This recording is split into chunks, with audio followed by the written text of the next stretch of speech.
Good evening, everyone. My name is Abel from TravelFlan. We are a SOSV portfolio company from batch 16, just right before this one. Just a brief introduction of what we do. We are a AI and big data solution company focused on the travel and lifestyle sector. So we operate in the S2B to C business model. So basically that's solution plus supply to business partners to consumer.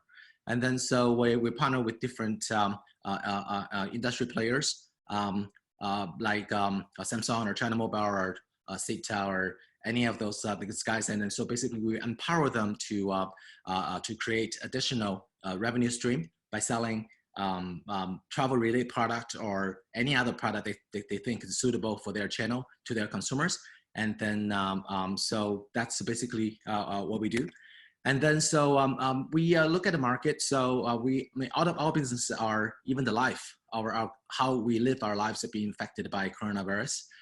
Some of the business actually got affected more than the others. So if you look at the data, so travel industry, if we use Hong Kong as a base, so travel industry actually got affected by 99%. So that's down pretty much just zero, no activities. And then retail down by 42%. And then so the other ones, food and catering is down by 40%. That's as of March 2020. And then so even though the market doesn't look so good at this point, there are still some good news. For example, video conferencing software, like the one we are using right now, up more than 50%. And then e-commerce actually up by 42%. And then also the food delivery up quite a bit as well. So basically that's, we are a travel supplier, so actually focus on the travel industry. So because of the sudden change of market condition, so therefore we have to alter our fundamental of how we do business and then our normal practice. So basically, instead of traditionally just provide the travel product to selling travel contents and stuff like that, so we previously we focused on one market, like just Greater China. So that's including mainland, Hong Kong, or Taiwan. So instead of focus on one single market, actually we spread out to other regions as well. So luckily we have offices in China, Hong Kong, Taiwan, and Korea, South Korea. And then we were doing some of the partnerships and activities with Samsung platform, Samsung smartphone already. So our service and our solution is pre-built to all the Samsung phones in Korea. Originally planning, we actually was planned to expand that to rest of the Asia by this June, but actually I think that's not going to happen.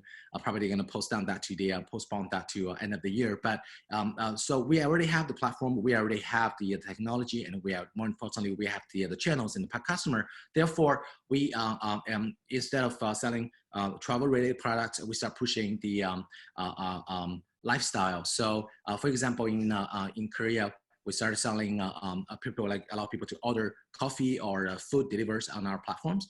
And then in Greater China area, we start selling cosmetics and duty-free items.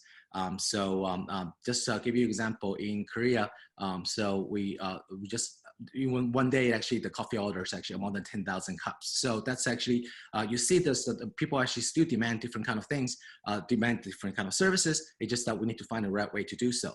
And then the other thing is that previously we're quite focused on the S2B to C, focus on the C end, focus on the transaction. But when people are not going out, that part of the transactions being affected quite badly. So we started to focus on more on the B2B, the S2B, the B end. So we started working more engaging with our partners to basically create different kind of solutions for them to get ready for the big comeback when the market actually come back very shortly. So basically that's what we are doing that right now. And then the other thing that we also affecting us particularly is the expansion. So we raised Series A back in 2019, end of 2019, so a few months ago. So we are actually raising Series A plus right now.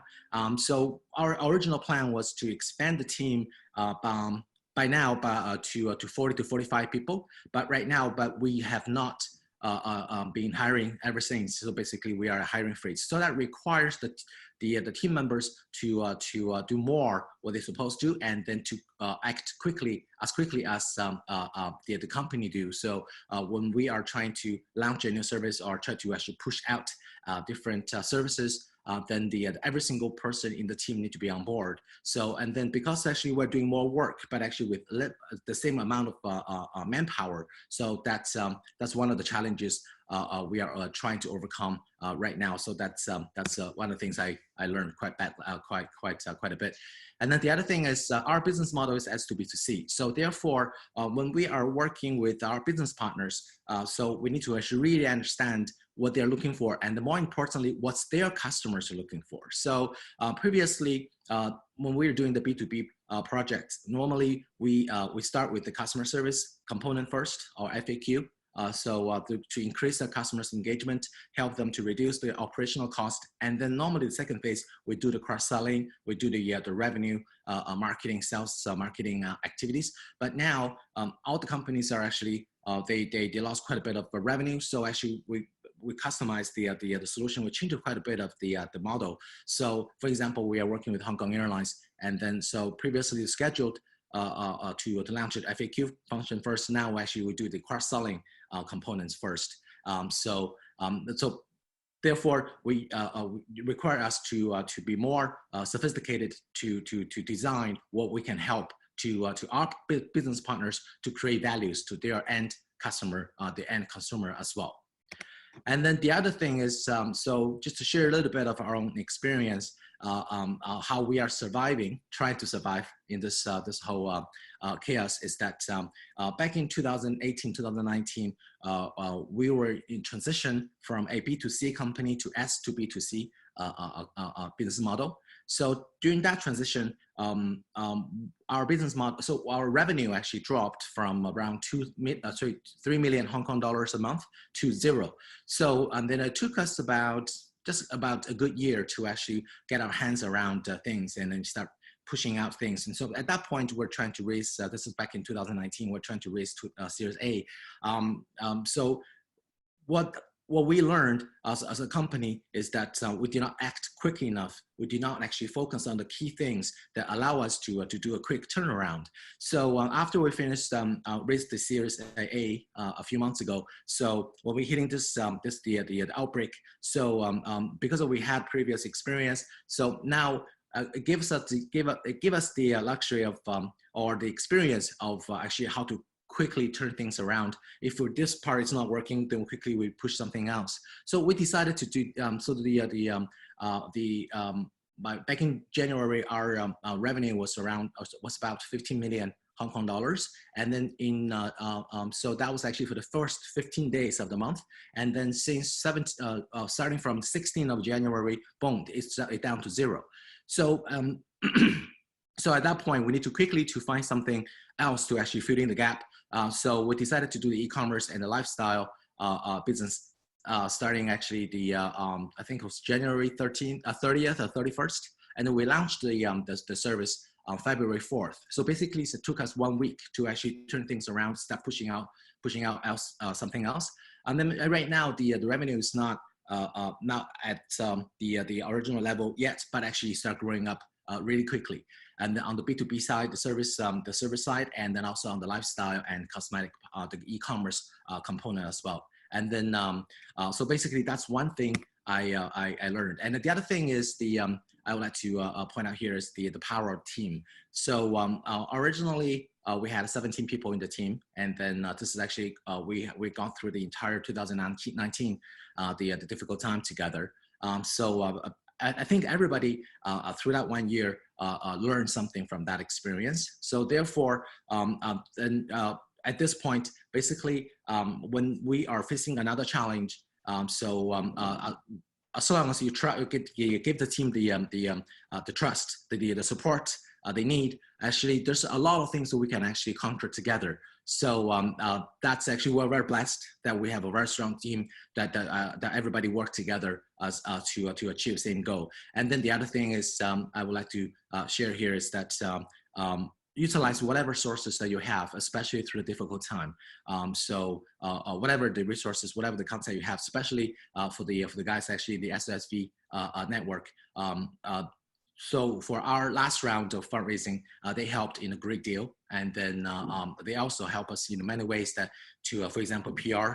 For example, actually the technical on the local marketing and partnership, it's something they have a lot of goodies in their pockets. So just not, don't be afraid to ask. Oscar and William, they're awesome. So they help us actually through the very difficult times. So they came they invest in us when we need someone the most. So so that's actually basically my experience on how to how we are trying to survive at the coronavirus, the crisis. So and then this so from the TravelFlan, the entire team here wish everybody a safe, healthy year ahead, and stay home, stay healthy, and stay strong. Thank you.